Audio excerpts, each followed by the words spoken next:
What's a boat doing in the middle of a desert? It's a question that has baffled archaeologists for decades. In the heart of Egypt, far from the nearest shoreline, an astonishing discovery was made: ancient ships buried beneath the sands of Abydos. These vessels weren't mere models or remnants. They were full-sized, seaworthy ships that predate the Great Pyramids by centuries. Who built them? Why were they placed so deliberately in the desert? And what secrets do they hold about the seafaring capabilities of ancient civilizations?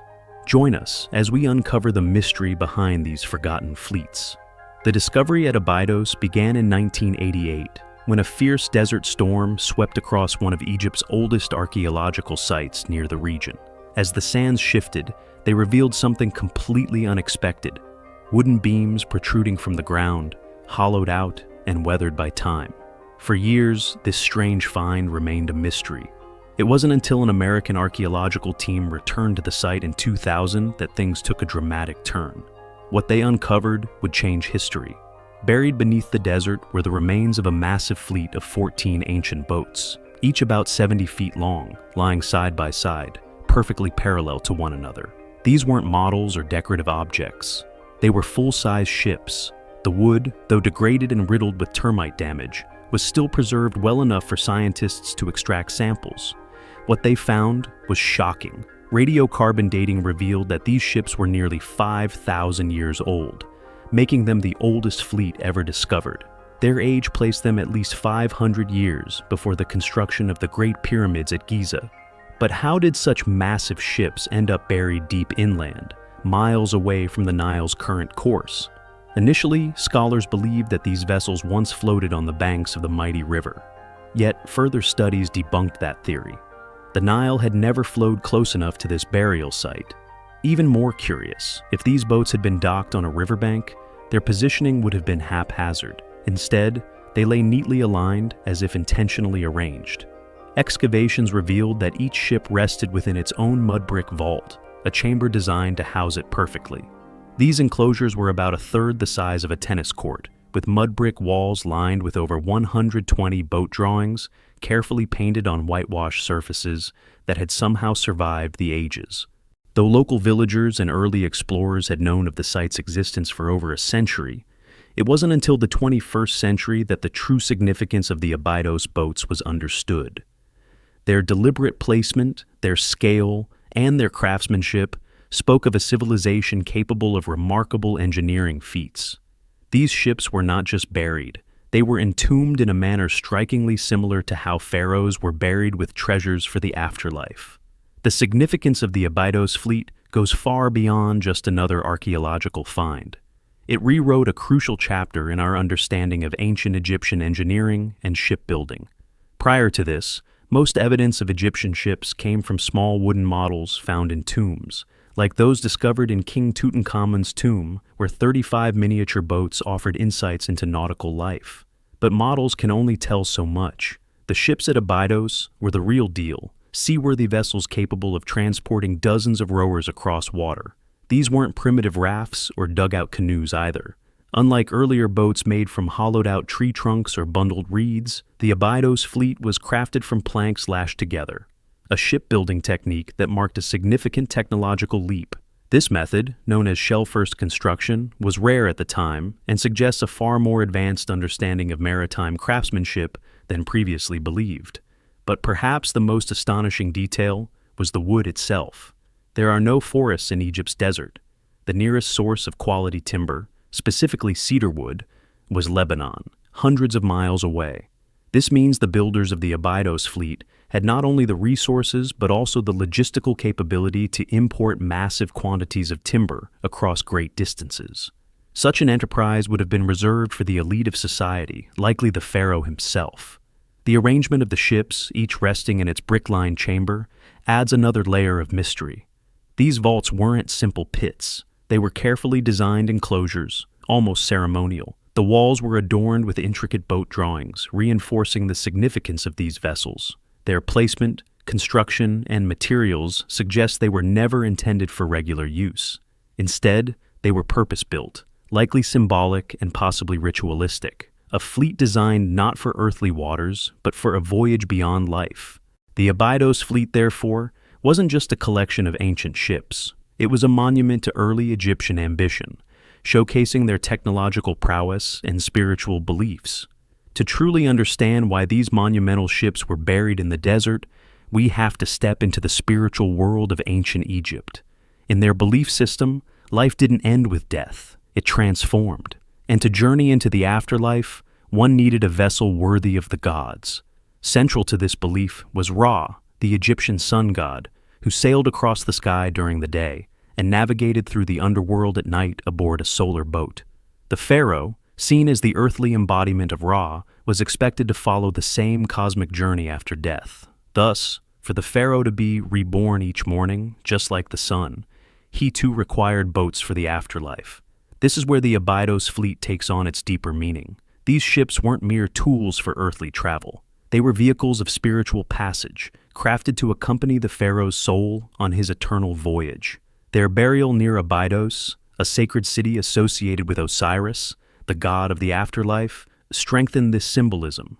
The boat's orientation, perfectly aligned and meticulously arranged, echoed the order and harmony Egyptians believed governed both the cosmos and their society.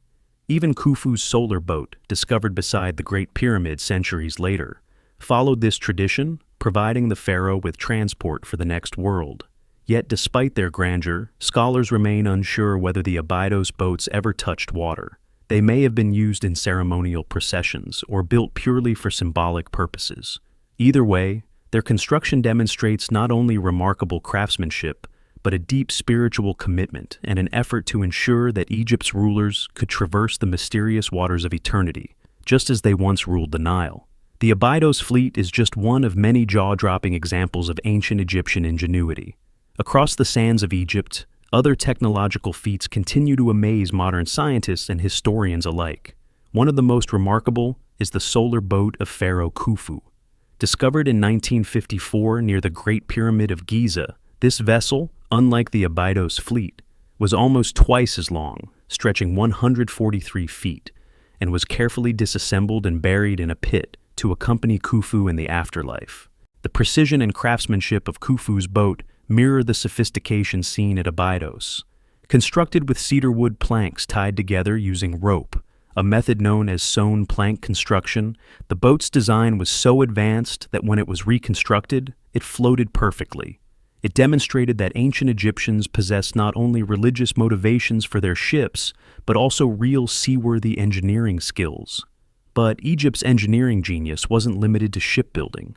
Venture south to Saqqara, and you'll encounter the Serapeum, a labyrinth of underground tunnels housing 24 massive granite sarcophagi, each weighing between 70 to 100 tons. These weren't ordinary coffins. Carved from a single block of granite, their surfaces were polished to a mirror, finished with precision so exact that even modern tools struggle to replicate it. How these giant boxes were transported through narrow tunnels and lowered into perfectly fitted niches remains a puzzle. The tunnels themselves were only slightly wider than the sarcophagi, leaving no room for hundreds of workers to maneuver. Some speculate the use of sand-filled chambers to lower the boxes, a technique requiring incredible skill and coordination. Adding to the mystery is the speculation that these sarcophagi weren't just for burying sacred bulls as traditionally believed. Some theories suggest they might have been sealed energy chambers, utilizing the piezoelectric properties of granite under pressure. The notion is controversial, but reflects the open questions surrounding ancient Egypt's technological prowess. Together, these marvels, whether ships buried in the desert, boats hidden near pyramids, or sarcophagi carved with uncanny precision, point to a civilization that blended spiritual belief with technological mastery, creating artifacts that continue to challenge modern understanding.